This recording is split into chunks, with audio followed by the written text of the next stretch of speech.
कल हमने प्रथम नियम की चर्चा की थी और प्रथम नियम जो कल का था वो यह था, सब सत्य विद्या और जो पदार्थ विद्या से जाने जाते हैं उन सब का आदि मूल परमेश्वर है। तो कल हमने इस पे ऊपर थोड़ा विचार किया था। आप मेरी कल की वीडियो आवश्यक रूप से देखें प्रथम नियम के लिए। और यहाँ पर हमें चिंतन ये होता है कि इन सभी का जो भी कुछ है संसार के अंदर, उनका जो स्रोत है, उनका जो प्रारंभ है वह परमात्मा है। यानी ईश्वर के द्वारा ही समस्त सभी चीजों का एक जोड़ है और हमें अपने जीवन में जो प्राप्ति करनी है वो ईश्वर की समीपता की प्राप्ति करनी है, जिससे उसके माध्यम से हम सभी चीजों को प्राप्त कर सकें। आज दूसरे नियम की तरफ हम चिंतन करेंगे। नियम मैं पढ़ देता हूं पहले। ईश्वर सच्चिदानंद स्वरूप, निराकार, सर्वशक्तिमान, न्यायकारी, दयालु, अजन्मा, अनंत, निर्विकार, अनादि, अनुपम, सर्वाधार, सर्वेश्वर, सर्वव्यापक, सर्वांतर्यामी, अजर, अमर, अभय, नित्य, पवित्र और सृष्टि करता है, उसी की उपासना करनी योग्य है। अब यहाँ उपासना करनी योग्य है, उपासना करनी है, उपासन समीप में बैठना है। तो ईश्वर के समीप में बैठना है। हम सब चाहते हैं कि ईश्वर की प्राप्ति हमें हो, लेकिन हम ईश्वर की समीपता को कैसे प्राप्त करेंगे? तो हम ईश्वर का चिंतन करेंगे। जब भी आप किसी का चिंतन करते हो, कोई भी आपका संबंधी कहीं दूर देश में है कहीं पर, और मन के अंदर जब आप उसका ऊपर विचार करते हो, चिंतन करते हो, तो आपके साथ उसकी कनेक्टिविटी हो जाती है। अन्यथा नहीं हो रही थी। क्यों? क्योंकि आप किसी दूसरे कार्य में व्यस्त थे। ठीक इसी प्रकार से हम अपनी दैनिक प्रक्रियाओं के अंतर्गत जब भी हम दूसरे कार्यों में व्यस्त होते हैं तो शायद हम ईश्वर का ध्यान नहीं कर रहे अधिक, लेकिन जब भी हम अपनी उपासना का जो समय हमारा है, प्रातःकाल और सायंकाल, ईश्वर के ध्यान के लिए, ईश्वर की प्रार्थना के लिए जो भी समय हमने निश्चित किया हुआ है, उस समय में हमें उस ईश्वर की समीपता से कनेक्ट करना है, जोड़ना है ईश्वर से। और वह जब मेरी आत्मा ईश्वर से जुड़ जाती है तो हमें उपासना का फल प्राप्त हो जाता है। अर्थात उपासना का वह परमात्मा की जो भी दिव्यता है वह भी हम अपने अंदर उसके आंशिक प्रभाव को, थोड़े से प्रभाव को अनुभव कर सकते हैं। तो उसी की उपासना करनी योग्य। अब किसकी उपासना करनी है? वो ईश्वर क्या है, क्या विचार करना है, क्या ध्यान करना है, क्या मनन करना है हमें।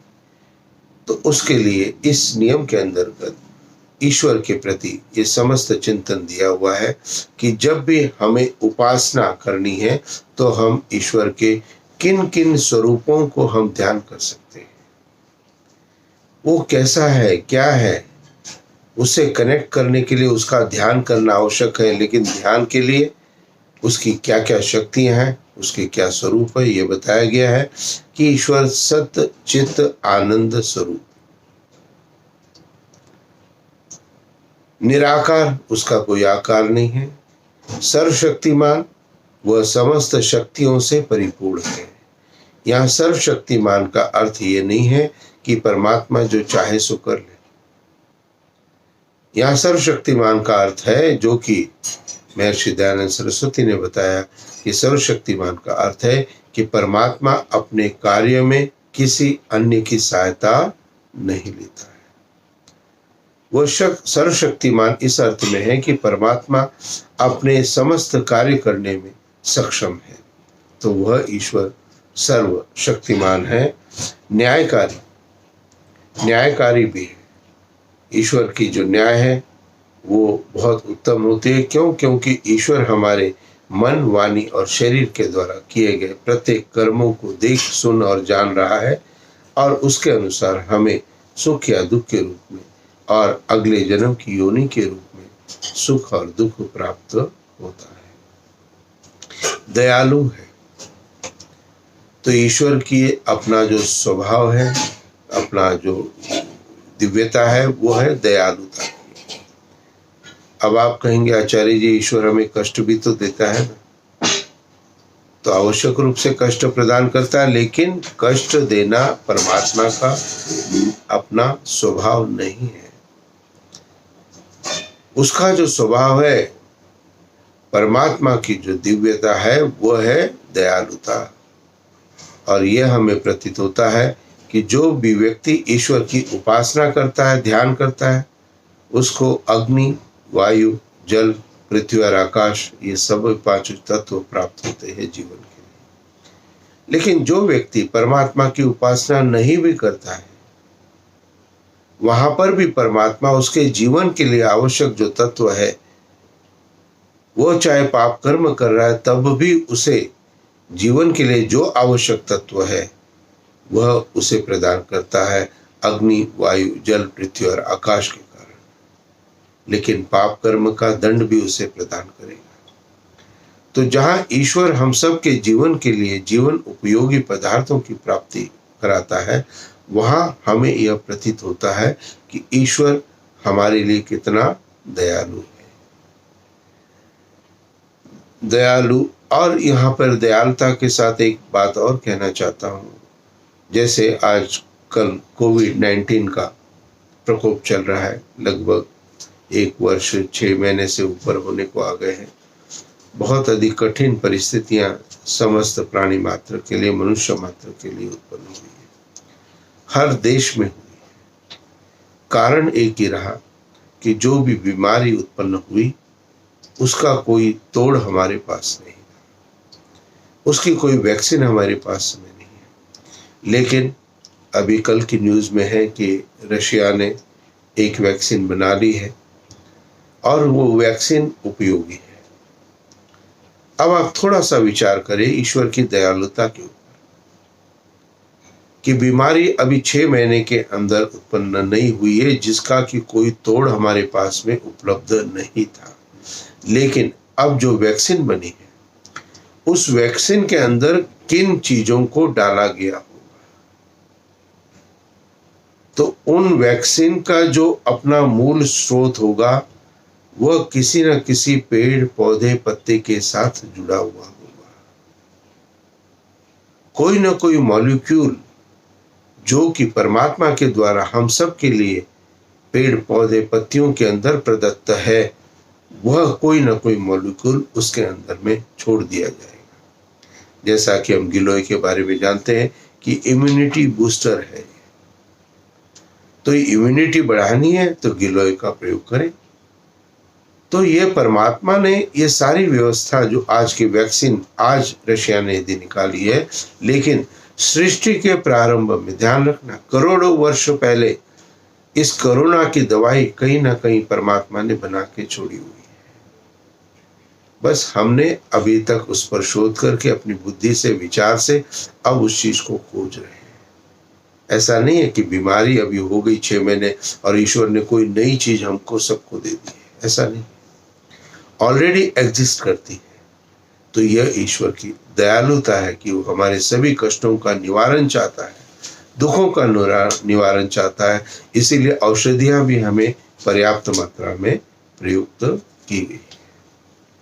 तो ईश्वर क्या है? दयालु है, अजन्मा है, उसका कभी जन्म नहीं होता है। परमात्मा का, आत्मा का भी कभी जन्म नहीं होता है, प्रकृति का भी कभी जन्म नहीं होता है। तो ये तीनों तत्व अजन्मा है, ईश्वर, जीव और प्रकृति। अनंत है, उसका कोई अंत नहीं है।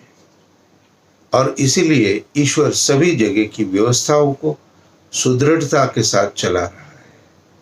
सारे जितने भी ये ग्रह, नक्षत्र ये जो घूम रहे हैं वायुमंडल के अंदर, इनके अंदर समानता से एक गति है। और जहाँ गति होती है वहाँ गति को देने वाला भी कोई ना कोई होता है। तो वह कैसा है? परमात्मा अनंत है, सब जगह पर व्याप्त है, निर्विकार है, वह विकारों से रहित है, उसके अंदर कोई विकार नहीं है। हमारे अंदर विकार है। वो विकार क्या है? बालक के अंदर पूर्व जन्म के संस्कार के विकार जो होते हैं वो शुभ और अशुभ दोनों हो सकते हैं। तो अशुभ जो होंगे उसको विकार हम कहेंगे। वर्तमान में भी जो हम पाप कर्म कर रहे हैं वो भी विकार कर रहे हैं, लेकिन परमात्मा कैसा है? निर्विकार है, उसके अंदर कोई विकार नहीं है। इन सब चीजों को अपने अंतःकरण के अंदर परमात्मा के लिए अपनी उपासना विधि के समय आपको चिंतन करना है। पूर्णतः सभी को नहीं कर सके तो जितना आपसे हो सकता है उतना आवश्यक रूप से करना है। तो जितना सामर्थ्य है उतना आवश्यक रूप से आपको ईश्वर के इन समस्त ऐश्वर्यों को, इन गुणों को ध्यान करना है कि परमात्मा का स्वरूप क्या है, उसके स्वरूपों को ध्यान करना है। तो क्या है? निर्विकार है, अनादि है, अनुपम है। अनुपम है, उसके जैसा दूसरा कोई नहीं है, वो अकेला एक ही है। अनुपम है, सर्व का सर्वाधार है, सबका आधार है, यानी सबके जीवन का आधार है। मुझे अपने जीवन को उन्नत बनाना है तो मुझे वेद ज्ञान प्राप्त करना है। तो वेद ज्ञान किसने दिया? परमात्मा ने। तो हमारे मनुष्यों के लिए भी परमात्मा हमारे जीवन का आधार है। और जो समस्त ब्रह्मांड में जितने भी ग्रह नक्षत्र, यह जड़ पदार्थ है, ये वायुमंडल के अंदर, उनको भी कोई किसी न किसी ने आधार दिया हुआ है, और उसी के कारण यह बिना किसी सहारे के वायुमंडल के अंदर स्थिर है। तो इसलिए परमात्मा क्या है? सर्व आधार, सबको आधार देने वाला है। सर्व ईश्वर, समस्त ऐश्वर्यों से पूर्ण है।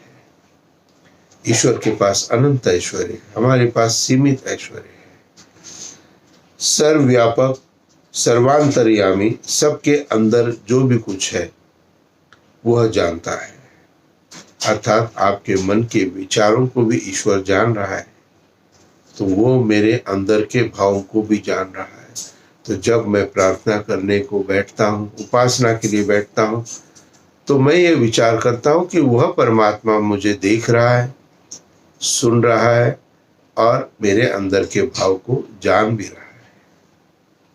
इसलिए दिखावा नहीं, पूर्णतः ध्यान और मन, श्रद्धा, भक्ति के साथ उसी प्रकार से हमें अपने उस ईश्वर के उन स्वभावों को, उन परमात्मा की दिव्यता को अपने अंदर अनुभव करना है। तो सर्व अंतर्यामी, सबके अंदर जो स्थित है, अर्थात सबके अंदर के भावों को भी यथावत जानता है। अजर, जिसको वृद्ध अवस्था प्राप्त नहीं होती, अर्थात हम सब की और पशु पक्षी की भी अवस्थाएं बदलती रहती है, यौवन अवस्था, बाल्य अवस्था, जरा अवस्था, लेकिन ईश्वर अजर है, उसकी कोई अवस्था नहीं है, अमर है, कभी मृत्यु को प्राप्त नहीं होता है, अभय है, उसको किसी का भय नहीं है, वह सर्वशक्तिमान है, नित्य है, नित्य यानी कि हमेशा रहने वाला है, पवित्र है, अर्थात पवित्रता से परिपूर्ण है परमात्मा। सर्वव्यापक होते हुए भी पवित्रता परमात्मा में इस कारण से है क्योंकि जो भी अपवित्रताएं संसार के अंदर है, वो अपवित्रता का उसको कोई भी भान नहीं होता है, क्योंकि वो इन सब की अनुभूतियों से अलग सत्ता है, सर्वत्र विद्यमान है, लेकिन सर्वत्र के प्रभाव को प्राप्त नहीं करता है। तो इसलिए नित्य पवित्र और सृष्टि करता है। सृष्टि का रचयिता परमपिता परमात्मा। बाहर जब धूप में जाओ तो विचार करो कि यह धूप जो है परमात्मा ने दी है, बहुत अच्छी। वायु का स्पर्श आ जाए, परमात्मा का ध्यान करो। सुंदर फूल, पौध, औषधियां आपको दिखाई दे, ईश्वर का ध्यान करो। फल जहां आप देखते हैं तो उनको भी देखते हुए ईश्वर का धन्यवाद करो। अन्न को ग्रहण करने से पहले ईश्वर का ध्यान करो, और जल को भी ग्रहण करने से पहले, क्योंकि जल भी ईश्वर द्वारा प्रदत्त है, उसको ग्रहण करने से पहले भी ईश्वर का ध्यान करो। तो ये सभी सृष्टि का कर्ता जो है वह है परमपिता परमात्मा, जिसकी मैं उपासना कर रहा हूं। तो उसी की उपासना करनी योग्य है, से तात्पर्य है कि यह समस्त परमात्मा की जो दिव्यता है, इन दिव्यताओं को अपने अंतःकरण के अंदर अनुभव करना प्रारंभ करें। व्यक्ति बुरा कर्म क्यों करता है? क्योंकि वह उसकी सर्वव्यापकता की दिव्यता को अनुभव नहीं कर रहा है। कोई सोच रहा है कमरे के अंदर मैं बुरा कर्म कर रहा हूं, तो यहाँ पर कोई है नहीं, लेकिन ध्यान रखिए परमात्मा है।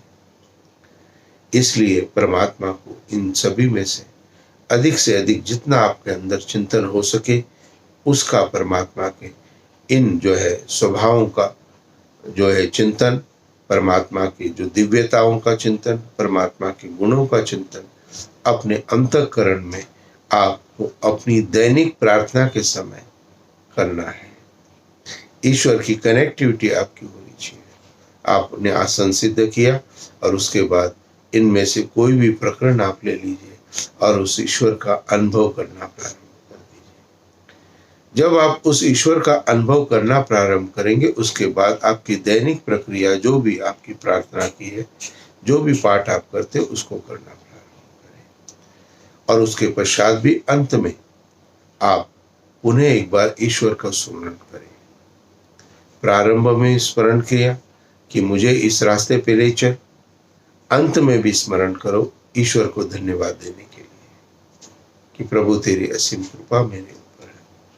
और फिर ओम शांति शांति शांति 3 बार बोलकर दैनिक उपासना को समाप्त करें। तो यहाँ पर इस दूसरे नियम के अंतर्गत परमेश्वर के विषय में बताया कि हमें उपासना के अंदर परमात्मा के किन किन स्वरूपों को ध्यान करना है। ईश्वर है, क्या है ईश्वर, इसको ध्यान करना है। तो ये सत्ता जो भी इसके अंदर बताई गई है, ये सब हमें प्रदर्शित होती है, दिखाई देती है, अनुभव हम कर सकते हैं इन सभी चीजों को। ईश्वर के अंदर ये समस्त दिव्यता है और वो जो दिव्यता है उसी को अनुभव करना है और उसी की उपासना से हमें अपनी आत्मा को ईश्वर के साथ जोड़ना है। ईश्वर की समीपता को प्राप्त करने का प्रयत्न करें और दूसरे नियम को भी श्रद्धा भक्ति पूर्वक चिंतन मनन के साथ एक एक शब्द आपके स्वभाव के अंदर होना चाहिए। आप इनमें से कोई 3 शब्द भी ले सकते हो परमात्मा के चिंतन के लिए प्रारंभ में। जब 3 में स्थिरता हो जाए तो 3 और ले लीजिए, 6 हो गया। अब 6 बार विषयों में हम ध्यान कर रहे हैं ईश्वर का। हाँ, तो अपनी उपासना जो है, और ये कहा गया उसी की उपासना करनी होगी जो इन समस्त दिव्यताओं को, इन सभी समस्त अपनी दिव्यताओं को, गुणों को धारण करने वाला वह ईश्वर है, उसी की उपासना करनी योग्य है। क्योंकि ईश्वर का जो आदि मूल, जो हमने प्रथम नियम में कल देखा था, वह परमेश्वर है। तो प्रथम नियम से परमेश्वर के बारे में थोड़ा बताया गया कि ये सब कुछ बनाया परमात्मा ने है। अब दूसरे नियम में बताया कि किस प्रकार से हमें परमात्मा की उपासना करनी योग्य है और किस ईश्वर की हमें उपासना करनी योग्य है। तो निश्चित रूप से यह प्रकरण आपके लिए अति उत्तम है। आप सभी के लिए ईश्वर से प्रार्थना करता हूँ और आशा रखता हूँ कि आप स्वस्थ रहे और सबको मेरे वीडियो से लाभान्वित करते रहे। इति ओम शांति शांति शांति।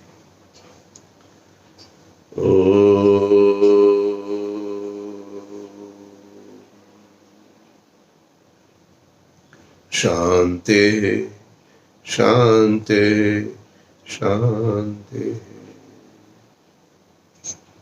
ये 3 बार शांति बोलने का जो प्रयोजन होता है, ये होता है कि 3 प्रकार के हमारे दुख दूर हो जाए। एक तो हमारे अंदर जो हम उत्पन्न करते हैं स्वयं से, वो दूर हो जाए, तो पहली शांति उसके लिए है। दूसरी शांति है दूसरे व्यक्तियों से जो हमें प्राप्त होती है, तो उनसे भी हमें, दूसरे व्यक्तियों से भी शांति की कामना है। और तीसरी प्रकार की शांति जो दैवीय प्रकोप कोई हमारे जीवन में न प्राप्त हो, उससे भी हमें शांति चाहिए। जैसे आजकल कोविड-19 का एक दैवीय प्रकोप, और कभी अतिवृष्टि, ये भी दैविक प्रकोप होता है। आंधी आ जाती है और बारिश बहुत ज़्यादा हो जाती है, बहुत ज़्यादा गर्मी हो जाती है, तो ये भी दैविक जो है आपत्ति होती है, तो उनसे भी हमें शांति चाहिए। तो जब आप 3 बार शांति बोलते हैं तो तीनों प्रकार की शांति का निवारण आपका हो जाता है।